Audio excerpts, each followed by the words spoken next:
Hello friend, स्वागत है आपका एनक्यू स्टडी यूट्यूब चैनल पर। आइए हम आज लेकर के आए हैं आप लोगों के लिए बीपीएससी टीआरई 2 का यह 21वां प्रैक्टिस सेट है, जिसमें हम लोग इतिहास, भूगोल और भारतीय संविधान से रिलेटेड अहम महत्वपूर्ण प्रश्नों को उसकी व्याख्या के सहित देखेंगे उत्तर। तो चलिए हम लोग एक एक करके शुरू करते हैं। हमारे स्क्रीन पर पहला क्वेश्चन आ गया है। अब हम लोग क्वेश्चन को देखेंगे, उसके व्याख्या के सहित उत्तर को करेंगे। हम आपसे रिक्वेस्ट करेंगे कि अगर आप चैनल पर नए हैं तो प्लीज़ आप चैनल को जरूर सब्सक्राइब कर लीजिएगा और उम्मीद करते हैं यह वीडियो ज़रूर पसंद आएगा, इसलिए आप वीडियो को भी लाइक करते जाइएगा। पहला सवाल है कि बारदोली सत्याग्रह कब हुआ था? यह 15 मार्च 1958 ईस्वी को हुआ है, या फिर सितंबर 1958 को, या अप्रैल 1930 को, या फिर जून 1928 ईस्वी को।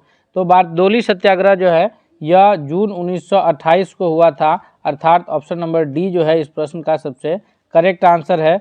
और इसी सत्याग्रह के वजह से जो है सफलतापूर्वक इसका संचालन करने के लिए वल्लभ भाई पटेल को सरदार की उपाधि मिली थी, याद रखिएगा। तो सरदार की उपाधि उन्हें कब दिए थे?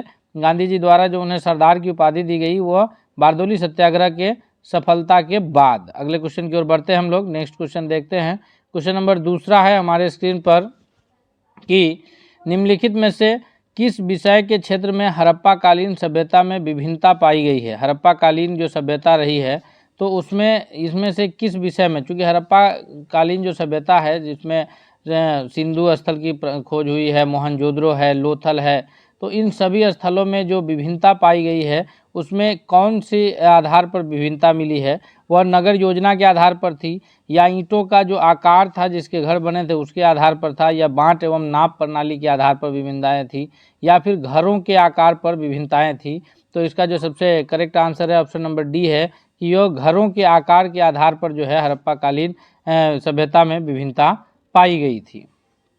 क्वेश्चन नंबर तीसरा है कि वहाबी आंदोलन का दमन किसने किया था? वहाबी आंदोलन के जो नेता थे, वहाबी आंदोलन जो है यह एक धर्म सुधार आंदोलन के रूप में जाना जाता है।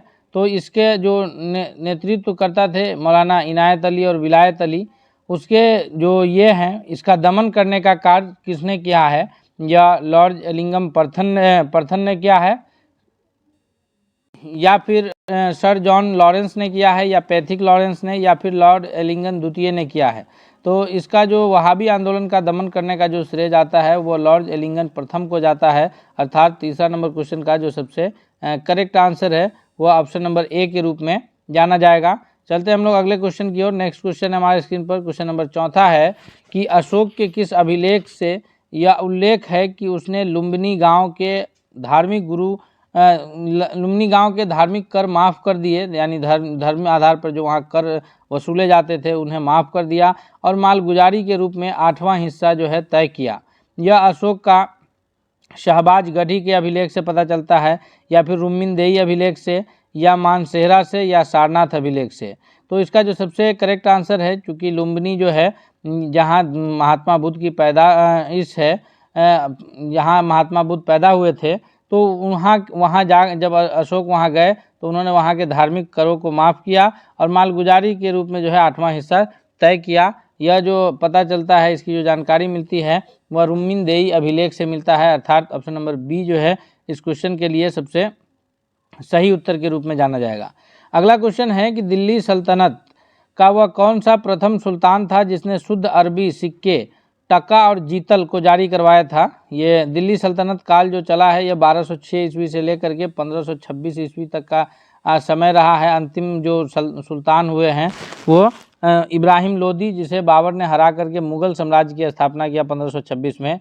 तो दिल्ली सल्तनत में अलग अलग वंश, गुलाम वंश, खिलजी वंश, तुगलक वंश, लोदी वंश का शासन चला। इसमें से कौन से सुल्तान थे जिन्होंने टका और जीतल जो है जारी किया था? यह कुतुबुद्दीन ऐबक के काल में हुआ है, या इल्तुतमिश के काल में, या फिर तुगलक के, या बलबन के? तो इसका जो सबसे सही उत्तर है 5वां नंबर क्वेश्चन का ऑप्शन नंबर डी के रूप में जाना जाएगा कि वह जो है बलबन के द्वारा यह शुरू किया गया था। अगले क्वेश्चन की ओर बढ़ते हैं। अगला क्वेश्चन है क्वेश्चन नंबर 6 है हमारे स्क्रीन पर कि ब्रह्म समाज का विरोधी संगठन कौन था जिसका उद्देश्य सती प्रथा सहित अन्य सुधारों का विरोध करना था? यानी वो ये समझ रहे थे कि जो सती प्रथा और जो अन्य सुधार हो रहे थे वो उसे धर्म के विरुद्ध समझ रहे थे और वो उसका विरोध कर रहे थे।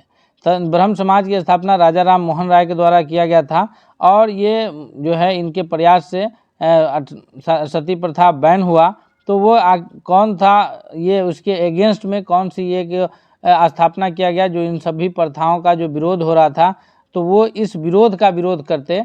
तो ये धर्म सभा था या फिर तत्वाबोधिनी सभा या आर्य सभा समाज या फिर प्रार्थना समाज। तो ये जो धर्म समाज के विरोधी जो संगठन का ये हुआ था, स्थापना किया गया था, वह धर्म सभा था। अर्थात ऑप्शन नंबर ए जो है 6 नंबर क्वेश्चन के लिए सबसे करेक्ट आंसर है। नेक्स्ट क्वेश्चन है हमारे स्क्रीन पर कि निम्नलिखित में से किसने विवेकानंद को आधुनिक राष्ट्रीय आंदोलन का आध्यात्मिक पिता की संज्ञा दी है? यह सुभाष चंद्र बोस ने कहा है, या फिर रविंद्रनाथ टैगोर ने कहा है, या महात्मा गांधी ने कहा है, या फिर अरविंद घोष ने कहा है? तो स्वामी विवेकानंद को जो है भारतीय राष्ट्रीय आंदोलन का आध्यात्मिक पिता की जो संज्ञा देने का काम किया है वो सुभाष चंद्र बोस ने दिया है। अर्थात ऑप्शन नंबर ए के रूप में सही उत्तर होगा। इनकी पैदाइश पर 12 जनवरी को राष्ट्रीय युवा दिवस के रूप में मनाया जाता है। याद रखेंगे हम लोग, स्वामी विवेकानंद का जो जन्मदिन है 12 जनवरी, उस दिन जो है राष्ट्रीय युवा दिवस के रूप में मनाया जाता है। नेक्स्ट क्वेश्चन है, क्वेश्चन नंबर 8 है कि वर्ष है 1916 में लखनऊ में आयोजित भारतीय राष्ट्रीय कांग्रेस की अधिवेशन की अध्यक्षता किसने की थी? क्योंकि 1916 का जो भारतीय राष्ट्रीय कांग्रेस का अधिवेशन है यह इम्पोर्टेंट हो जाता है, इसलिए क्योंकि इसी अधिवेशन में जो है वह एनी बेसेंट के प्रयासों से जो ये गरम दल और नरम दल थे कांग्रेस के, वो भी एक हो गए थे। और साथ ही साथ जो कांग्रेस और मुस्लिम लीग की जो है वो पहली बार इस बैठक में दोनों की संयुक्त बैठक हुई थी और कांग्रेस और मुस्लिम लीग करीब आए थे। उससे हिंदू मुस्लिम एकता बढ़ा था और स्वतंत्रता की जो आंदोलन था उसे एक बल मिला था। इसका जो भारतीय राष्ट्रीय कांग्रेस की अध्यक्षता कर रहे थे 1916 के लखनऊ अधिवेशन का, वह कर रहे थे अंबिका चरण मजूमदार। अर्थात ऑप्शन नंबर डी जो है इसका सबसे सही उत्तर होगा। और मुस्लिम लीग की जो अध्यक्षता कर रहे थे 1916 में वो मोहम्मद अली जिन्ना कर रहे थे। हम लोग अब बढ़ते हैं अगले क्वेश्चन की ओर। नेक्स्ट क्वेश्चन देखते हैं। क्वेश्चन नंबर 9वां है कि जेम्स प्रिसेप के संबंध में कौन सा कथन सत्य है? जेम्स प्रिसेप के संबंध में जो है मौर्य काल के विद्वान थे या फिर अशोक के शिलालेख को पढ़ने वाले प्रथम व्यक्ति थे? उपरोक्त दोनों या फिर इनमें से कोई नहीं। तो 9वां नंबर प्रश्न का जो सबसे सही उत्तर के रूप में जाना जाएगा कि जो ये थे जेम्स प्रिसेप थे, वह अशोक के शिलालेख को पढ़ने वाले प्रथम व्यक्ति के रूप में जाने जाते हैं। अर्थात ऑप्शन नंबर बी जो है इसके लिए सबसे सही उत्तर के रूप में जाना जाएगा। नेक्स्ट क्वेश्चन है, क्वेश्चन नंबर 10 है कि 1857 के पहले के विस्फोट सैनिक अथवा असैनिक वास्तव में एक ही श्रृंखला की कड़ी थी।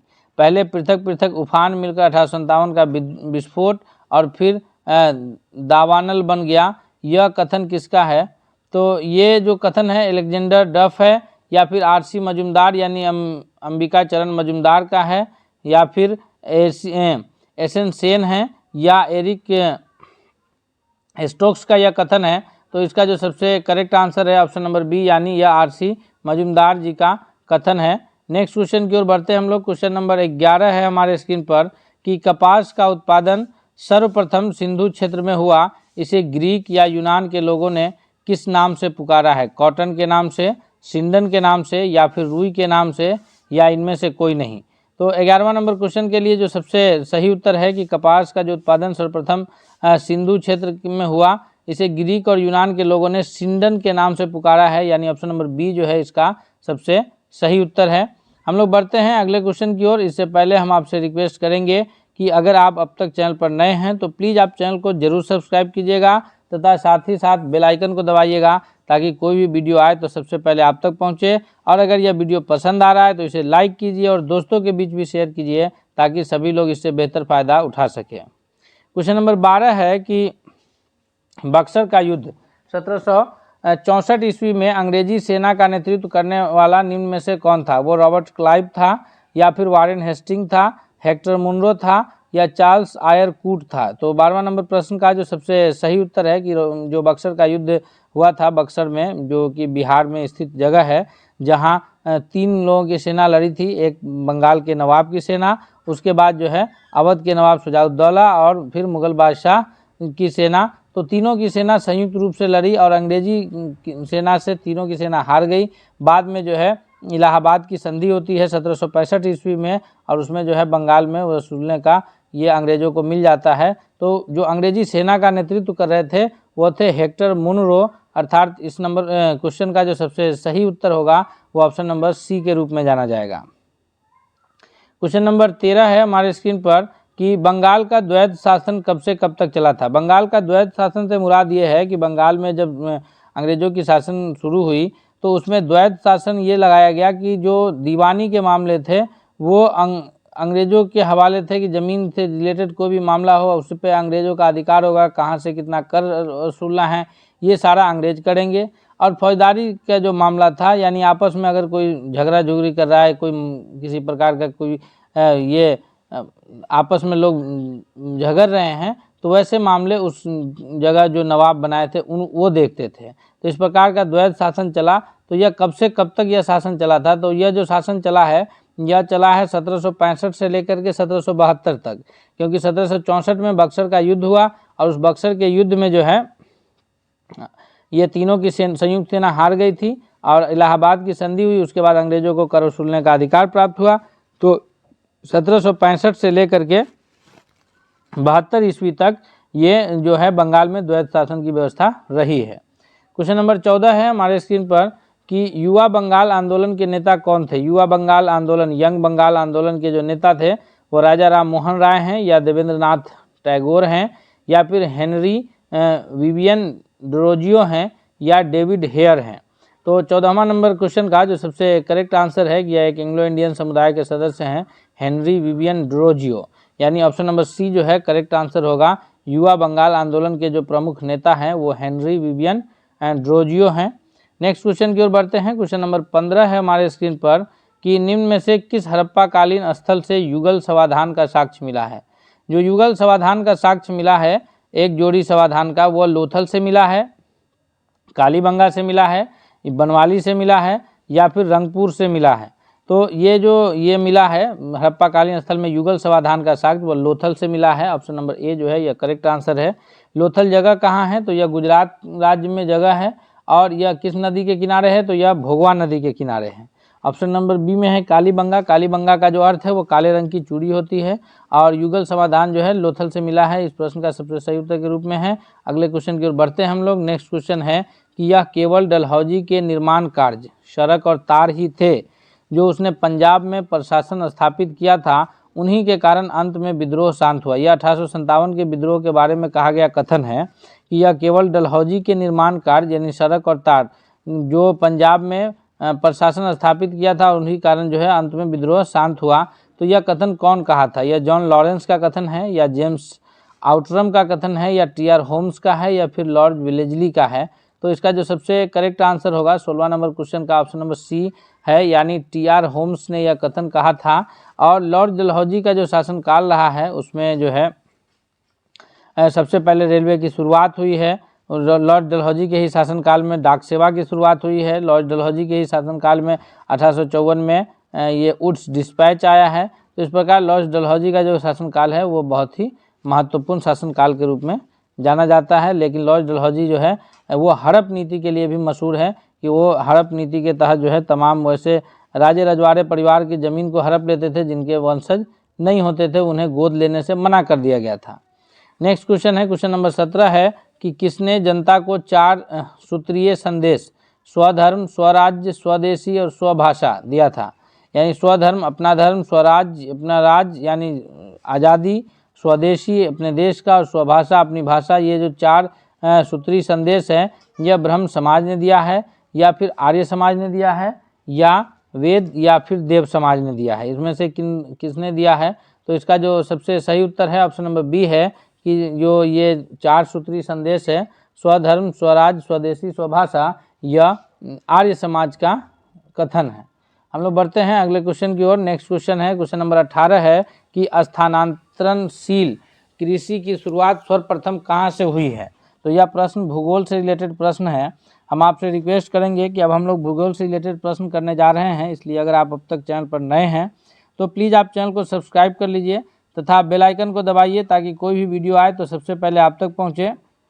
अब हम लोग बढ़ते हैं अगले क्वेश्चन की ओर।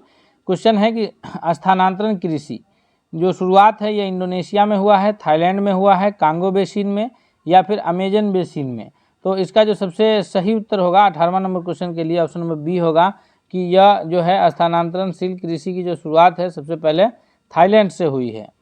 क्वेश्चन नंबर 18 के बाद 19 है कि वियतनाम एवं लाओस में की जाने वाली स्थानांतरित कृषि को किस नाम से जाना जाता है? रे के नाम से जाना जाता है या फिर टाकी के नाम से या तमराई के नाम से या तुंगिया के नाम से। अलग अलग स्थल पर जो है स्थानांतरण कृषि को अलग अलग नामों से जाना जाता है। जैसे मलेशिया में लदांग के नाम से जाना जाता है, जो क्वेश्चन जो है बीपीएससी टीआरई 1 में पूछा भी गया था।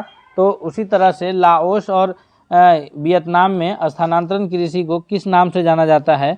तो ऑप्शन नंबर ए के रूप में सही आंसर है कि रे के नाम से जो है वियतनाम और लाओस में स्थानांतरित कृषि को जाना जाता है। नेक्स्ट क्वेश्चन की ओर बढ़ते हैं। क्वेश्चन नंबर 20 है कि विश्व का सबसे बड़ा यूरेनियम उत्पादक देश कौन सा है? विश्व का सबसे अधिक यूरेनियम का उत्पादन जो है वो रूस करता है या फिर कजाकिस्तान करता है या कनाडा करता है या जायरे करता है। तो 20वां नंबर क्वेश्चन का जो सबसे सही उत्तर है वह है ऑप्शन नंबर सी कि विश्व का जो सबसे बड़ा यूरेनियम उत्पादक देश है वो कनाडा है, जो सबसे ज़्यादा यूरेनियम का उत्पादन करता है। अगले क्वेश्चन की ओर बढ़ते हैं। नेक्स्ट क्वेश्चन हमारे स्क्रीन पर क्वेश्चन नंबर 21 है कि रेगूर मृदा किसकी कृषि के लिए सर्वाधिक उपयुक्त होती है? रेगूर मृदा जो है यह मूंगफली की खेती के लिए सबसे अधिक उपयुक्त है या कपास की खेती के लिए सबसे अधिक उपयुक्त है या तंबाकू की खेती के लिए या गन्ना की खेती के लिए? तो रेगूर मृदा जो है यह काली मिट्टी का उपनाम है। काली मिट्टी का उपनाम है। काली मिट्टी किधर पाया जाता है? तो महाराष्ट्र के क्षेत्रों में। और काली मिट्टी में सबसे अधिक किस चीज़ की खेती होती है? तो हम सभी जानते हैं कि उसमें सबसे अधिक जो है कपास की खेती होती है। अतः रेगूर मृदा में जो है सर्वाधिक उपयुक्त किसके लिए है? कपास के लिए। ऑप्शन नंबर बी जो है वह करेक्ट आंसर है। क्वेश्चन 22 है हमारे स्क्रीन पर कि अंडमान निकोबार द्वीप समूह में और सबसे अधिक अंडमान निकोबार द्वीप समूह में सबसे अधिक ऊंचाई वाली चोटी कौन सी है? सॉडिल पीक है, माउंट थुइलर है, माउंट दियावालो है या फिर माउंट कोयल है? तो 22वां नंबर क्वेश्चन का सबसे सही उत्तर ऑप्शन नंबर ए है कि अंडमान निकोबार द्वीप समूह में जो सबसे अधिक ऊंचाई वाली चोटी है वह सॉडिल पीक है। ऑप्शन नंबर ए के रूप में सही आंसर है। क्वेश्चन नंबर 23 है कि आर्यों ने भारत में जो प्रवेश किया है वह किस दर्रे से होकर के प्रवेश किया है? वह खैबर दर्रे से होकर के आए हैं, बोलन दर्रे से होकर के आए हैं या फिर काराकोरम दर्रे से आए हैं या शिपकिल दर्रे से आए हैं? तो 23वां नंबर क्वेश्चन का जो सबसे सही उत्तर है कि आर्यों का जो भारत में प्रवेश हुआ है वह खैबर दर्रा से होकर के हुआ है, यानी ऑप्शन नंबर ए के रूप में जो है वह सबसे सही उत्तर है।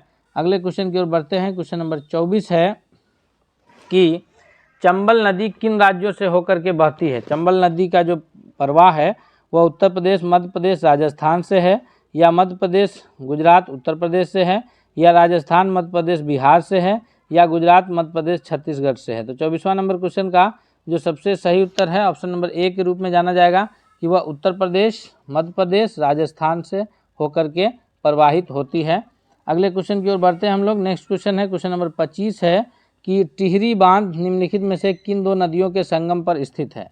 टिहरी बांध जो है वह गंगा और यमुना नदी के संगम पर स्थित है या भागीरथी और अलकनंदा के संगम पर है या फिर भागीरथी और भिलांगना के संगम पर है या अलकनंदा और मंदाकिनी के संगम पर है? तो 25वां नंबर क्वेश्चन का जो सबसे सही उत्तर है वो ऑप्शन नंबर सी के रूप में जाना जाता है कि भागीरथी और भिलांगना के जो है ये पर टिहरी बांध स्थित है। भागीरथी और अलकनंदा जो है ये दो अलग अलग धाराएं जब आ करके जहाँ पर मिलती है, संगम होता है, वहाँ से गंगा नाम पा करके देवप्रयाग के पास ये आके मिलती है और वहाँ से गंगा नाम पा करके ये फिर आगे की ओर बढ़ती है। वही गंगा प्रवाहित होते हुए इलाहाबाद में फिर वहाँ यमुना और सरस्वती से संगम होता है, फिर आगे पटना आते से होते हुए जो है यह जा कर के बंगाल और पश्चिम बंगाल होते हुए फिर बंगाल की खाड़ी में गिर जाती है। नेक्स्ट क्वेश्चन है हमारे स्क्रीन पर क्वेश्चन नंबर 26 है कि सूची 1 को सूची 2 से सुमेलित करना है। ये यहाँ पर वन की प्रकृति है और क्षेत्र है। उष्ण कटिबंधीय सदा हरित वन, मानसून वन, संतुलित वन और मैंग्रोव वन। तो इसमें सूची को हम लोग को सुमेलित करना है। तो जो उष्ण कटिबंधीय है वह है शिलोंग में, उसके बाद जो है मानसून है शिवालिक में, फिर जो है ये संतुलित है नीलगिरी में, और मैंग्रोव वन है पश्चिम बंगाल में। इस प्रकार जो सबसे सही कूट मिल रहा है वो ऑप्शन नंबर सी के रूप में मिल रहा है। अगले क्वेश्चन की ओर बढ़ते हैं हम लोग। क्वेश्चन नंबर 27 है कि 1924 में किसके द्वारा ब्रिटिश सरकार में यह मांग की गई कि भारतीय संविधान के निर्माण के लिए संविधान सभा का गठन किया जाए। यह एम एन रॉय ने मांग किया था, या महात्मा गांधी ने, या मोतीलाल नेहरू ने, या गोपाल कृष्ण गोखले ने। तो इस प्रकार हम लोग इस क्वेश्चन के द्वारा हम लोग पहुंच गए हैं अब भारतीय संविधान के टॉपिक की तरफ। तो हम चलते चलते आपसे फिर से एक बार रिक्वेस्ट करेंगे कि अगर आप अब तक चैनल पर नए हैं तो प्लीज़ आप चैनल को जरूर सब्सक्राइब कीजिए तथा बेल आइकन को दबाइए, ताकि कोई भी वीडियो आए तो सबसे पहले आप तक पहुंचे। साथ ही साथ अगर आप अब तक इस वीडियो को लाइक नहीं किया है तो वीडियो को लाइक करते जाइए। क्वेश्चन नंबर 27 है कि किसने जो है यह कहा, ब्रिटिश सरकार से मांग किया था कि भारतीय संविधान का निर्माण संविधान सभा का गठन हो। तो यह मांग किया गया था मोतीलाल नेहरू के द्वारा, और इन्हीं के प्रयास थे। आगे 1928 में एक अलग संविधान बनाने के लिए यह एक रिपोर्ट पेश करते हैं, जिनको नेहरू रिपोर्ट के नाम से जाना जाता है। नेहरू रिपोर्ट जो है वो मोतीलाल नेहरू पेश किए थे, और ये कब 1928 में पेश किया गया था। अगला क्वेश्चन है, क्वेश्चन नंबर 28 है कि संयुक्त राज्य अमेरिका के संवैधानिक आदर्शों पर भारतीय संविधान में कौन सी व्यवस्था ली गई है। तो संयुक्त राज्य अमेरिका से जो व्यवस्थाएं भारतीय संविधान में ली गई है वो संघीय शासन व्यवस्था ये लिया गया है, मौलिक अधिकार ये भी लिया गया है, स्वतंत्र एवं निष्पक्ष सर्वोच्च न्यायालय और न्यायिक पुनर्विलोकन सभी लिया गया है, यानी ऑप्शन नंबर डी के रूप में जो है सबसे सही उत्तर होगा। अगले क्वेश्चन की ओर बढ़ते हैं। क्वेश्चन नंबर 29 है हमारे स्क्रीन पर कि किस संवैधानिक संशोधन अधिनियम के द्वारा मेघालय राज्य की स्थापना किया गया था। मेघालय राज्य की स्थापना जो है यह 13वां संविधान संशोधन द्वारा हुआ है, या 18वां संविधान संशोधन द्वारा, या 22वां, या फिर 36वां। तो इसका जो सबसे करेक्ट आंसर है ऑप्शन नंबर सी है कि यह 22वां संविधान संशोधन के द्वारा जो है मेघालय राज्य की स्थापना हुआ है। अगले क्वेश्चन की ओर बढ़ते हैं। क्वेश्चन नंबर 30 है कि गणतंत्र होता है, यानी गणतंत्र का अर्थ क्या है। केवल एक लोकतांत्रिक राज्य है, या फिर अध्यक्षीय शासन वाला राज्य है, या संसदीय पद्धति शासन वाला राज्य है, या राज्य जहां पर अध्यक्ष वंशानुगत रूप से शासन न करता हो। तो यहाँ पर गणतंत्र का मतलब यही है, ऑप्शन नंबर डी जो है वो ज़्यादा करेक्ट आंसर है कि राज्य जहाँ पर अध्यक्ष वंशानुगत नहीं हो। राज्य का जो अध्यक्ष है, देश का जो प्रधानमंत्री है या राज्य के जो मुख्यमंत्री हैं, यह वंशानुगत नहीं है। ये ऑप्शन नंबर डी जो है सबसे सही उत्तर है गणतंत्र का। क्वेश्चन नंबर 31 है कि 52वें संविधान संशोधन अधिनियम द्वारा 1985 ईस्वी में कौन सी अनुसूची भारतीय संविधान में शामिल किया गया था। यह 9वीं अनुसूची शामिल है, 10वीं, 11वीं या 12वीं। तो जो सबसे करेक्ट आंसर होगा इस प्रश्न के लिए 31वां नंबर क्वेश्चन के लिए ऑप्शन नंबर बी है, यह 10वीं अनुसूची जो है शामिल किया गया था, जो कि दल बदल कानून से संबंधित था। अगले क्वेश्चन की ओर बढ़ते हैं हम लोग। उससे पहले जो है 11वीं और 12वीं अनुसूची जो है यह 73वें और 74वें संविधान संशोधन के द्वारा किया गया था। नेक्स्ट क्वेश्चन है, क्वेश्चन नंबर 32 है कि 1956 में जो राज्यों का पुनर्गठन किया गया था तो वो किस प्रकार के राज्य बने थे। 17 राज्य 6 राज्य से संघ था, या 17 राज्य 9 संघ था, या 14 राज्य 6 संघ था, या 15 राज्य 9 संघ था। तो इसका जो सबसे सही उत्तर है 32वां नंबर प्रश्न का ऑप्शन नंबर सी है कि जो 1956 में राज्यों का पुनर्गठन हुआ था उसमें 14 राज्य और 6 संघ क्षेत्र बनाए गए थे। क्वेश्चन नंबर 33 है हमारे स्क्रीन पर कि धार्मिक स्वतंत्रता के अधिकार में संविधान के अंतर्गत सम्मिलित है, कौन कौन सी बातें सम्मिलित है। धर्म प्रचार करने का अधिकार है, सिखों को कृपाण धारण एवं रखने का अधिकार है, राज्यों का समाज सुधारक विधि निर्माण का अधिकार है, और फिर धार्मिक निकायों का लोग को धर्म परिवर्तित कराने का अधिकार है। चौथा तो कहीं से नहीं होगा कि धार्मिक निकायों का लोगों को धर्म परिवर्तन कराने का अधिकार, और 1, 2, 3 सही है। ऑप्शन नंबर ए जो है वो सही कूट के रूप में आंसर होगा। अगला क्वेश्चन, नेक्स्ट क्वेश्चन है हमारे स्क्रीन पर कि निम्न में से वह कौन सी एक समिति ने नागरिकों के मूल कर्तव्य को 1976 में सम्मिलित करने की अनुशंसा किया था। यह कोठारी समिति ने किया था, या बलवंत राय मेहता समिति ने, या अशोक मेहता समिति ने, या सरदार सरवंत सिंह समिति ने। तो 34वां नंबर क्वेश्चन का जो सबसे सही उत्तर है ऑप्शन नंबर डी के रूप में जाना जाएगा कि सरदार सरवंत सिंह समिति के द्वारा जो है ये किया गया था 1976 में कि भारतीय लोगों के लिए भी एक जो है कुछ मूल कर्तव्य निर्धारित किए जाने चाहिए, और उन्हीं की अनुशंसा पर जो है 42वें संविधान संशोधन के द्वारा भाग 4A में और अनुच्छेद 51A भाग 4A और अनुच्छेद जो है 51A में मूल कर्तव्य निर्धारित किए गए हैं भारतीयों के लिए। क्वेश्चन नंबर 35 है कि भारतीय संविधान का अनुच्छेद 312 राज्यसभा को निम्नलिखित में से किसका अधिकार प्रदान करता है? राज्यसभा को राज्य सूची में विषयों पर कानून बनाने का, या वित्तीय विधेयक में संशोधन करने का, या एक से अधिक अखिल भारतीय सेवा सृजित करने का, या इनमें से कोई नहीं। तो 35वां नंबर क्वेश्चन के लिए जो सबसे सही उत्तर है ऑप्शन नंबर सी है कि एक या अधिक अखिल भारतीय सेवा सृजित करने का इस अनुच्छेद के तहत राज्यसभा को अधिकार प्राप्त है। इस प्रकार आज हम लोग 21वां प्रैक्टिस सेट का जो 35 महत्वपूर्ण प्रश्न है उसको एक एक करके देखे हैं। हम उम्मीद करते हैं कि यह वीडियो आपको बहुत पसंद आया होगा, इसलिए प्लीज़ अगर आप अब तक चैनल पर नए हैं तो चैनल को सब्सक्राइब कीजिए, बेल आइकन को दबाइए ताकि कोई भी वीडियो आए तो सबसे पहले आप तक पहुंचे। तथा साथ ही साथ अगर आप अब तक वीडियो को लाइक नहीं किए हैं तो वीडियो को लाइक कीजिए, दोस्तों के बीच शेयर कीजिए ताकि सभी लोग इससे बेहतर फ़ायदा उठा सकें। मिलते हैं अगले प्रैक्टिस सेट के साथ अगले दिन, तब तक के लिए धन्यवाद।